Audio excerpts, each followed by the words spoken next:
안녕하세요. 군사돋보기입니다. 푸틴 러시아 대통령과 그의 정치적 기반인 실로비키 파벌은 올 한해 정말 그동안 상상하기 힘들었던 혹독한 시련들을 겪게 될 것으로 보입니다. 우크라이나군이 포병의 주력 곡사포 포탄인 152mm 포탄을 대규모로 자체 생산하면서 러시아군의 이를 포격량을 따라오기 시작했고 일부 지역에서는 오히려 앞지르고 있다고 하는데요. 그런데 러시아군은 오히려 이를 따라잡기는커녕 최근 일일 포격량이 더 떨어져 버렸고 현재 처해 있는 러시아군의 극심한 보급 문제를 살펴볼 때 앞으로 우크라이나군 포격과 러시아군 포격 우위는 우크라이나 쪽이 우세하도록 뒤집어지고 그 이후에도 격차는 점점 더 걷잡을 수 없는 수준으로 벌어질 것이 예상되는데요. 그런데 최근 충격적이게도 러시아군의 보병용 소총탄마저도 바닥을 보이고 있다는 소식이 현지 시각 1월 1일 여러 오신트 정보통들의 보도를 통해 전해지고 있습니다. 전차와 장갑차 전력이 너무나 크게 줄어들어 현재 끈질긴 공세의 대부분을 경보병의 머릿수로 밀어붙이고 있는 것이 현재의 러시아군 상황인데 이제 소총 탄약마저 없다면 말 그대로 근접 전용 무기만 들고 맨몸으로 우크라이나군의 포격과 기갑 장비들이 지키고 있는 전선으로 돌파를 시도해야 할 상황이라는 말입니다. 그런데 여기에 알고 보면 푸틴 러시아 대통령과 크렘린 수뇌부들의 횡령 및 검은 돈이 관련되어 있다고 합니다. 현재 러시아군의 상황이 얼마나 심각한지 좀 더 자세히 알아보겠습니다. 전문가는 아니지만 해당 분야의 정보를 조사 정리했습니다. 본의 아니게 틀린 부분이 있을 수 있다는 점 양해해 주시면 감사하겠습니다. 현지 시각 12월 31일 키릴로 부다노프 우크라이나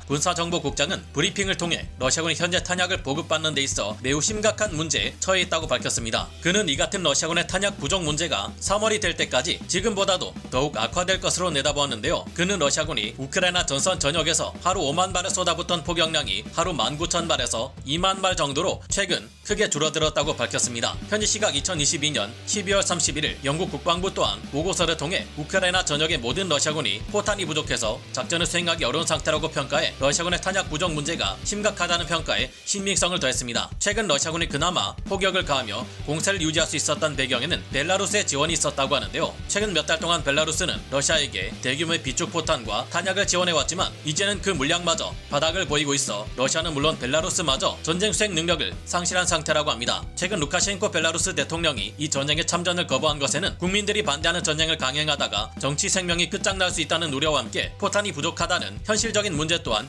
영향을 끼쳤던 것이 아닐까 생각해보게 되는데요. 러시아는 벨라루스의 비축 탄약을 모조리 가져다 쓴 것도 모자라 이제는 트란스니스트리아, 코바스나에 있는 친러 세력 병력들의 탄약을 지원받는 게 어떻겠느냐는 생각을 하고 있는 중이라고 합니다. 새삼 러시아나 중국, 북한 같은 공산권 국가들과 친구가 된다는 것은 이처럼 있는 것 없는 것 다 빼앗긴다는 말이나 다름없다는 것을 새삼 깨닫게 되는데요. 이제는 러시아군의 포탄뿐만 아니라 병사 개개인이 반드시 소지해야 할 소총 탄약마저 부족해지고 있습니다. 그러다 보니 러시아군 최고의 방어선이나 다름없는 스바토우, 크레미나 일대의 러시아군 부대들은 보병들에게 지급되는 소총 탄약의 수량마저 줄이고 있는데요. 안 그래도 지금까지 공급되어 왔던 소총 탄약들의 상당수가 너무 낡았거나 상태가 최악이었는데 이마저도 줄인다고 하니 큰 불만을 드러내고 있다고 합니다. 이들이 이처럼 불만을 크게 드러내는 데는 러시아군의 탄약 부족 사태가 알고 보면 러시아 크렘린의 푸틴 러시아 대통령과 수뇌부들의 횡령 때문에 일어난 일이기도 하기 때문인데요. 지난 2019년 말에서 2020년 초기 사이 러시아와 우크라이나 사이의 갈등이 커지면서 러시아에 제재를 가해야 한다는 목소리가 다시 나오기 시작했고 코로나 사태로 인해 미국 시민들이 민수용 탄약을 지나치게 많이 소모하는 일이 일어난 적이 있습니다. 미국은 총기 소유가 합법인 나라이다 보니 미국 내 민수시장에서 유사시를 대비하는 시민들이 총기와 탄약을 대규모로 사들인 적이 있었습니다. 이때를 노려 러시아 군부의 수뇌부들은 전쟁에 대비해 쌓아두어야 할 비축 탄약들을 탄약고에서 꺼내와 미국에 대량으로 판매함으로써 뒷돈을 챙겼다는 의혹이 상당한데요. 2019년에 러시아로부터 미국에 수출된 러시아의 탄약만 해도 4억 발에 달하며 2020년 미국에 판매된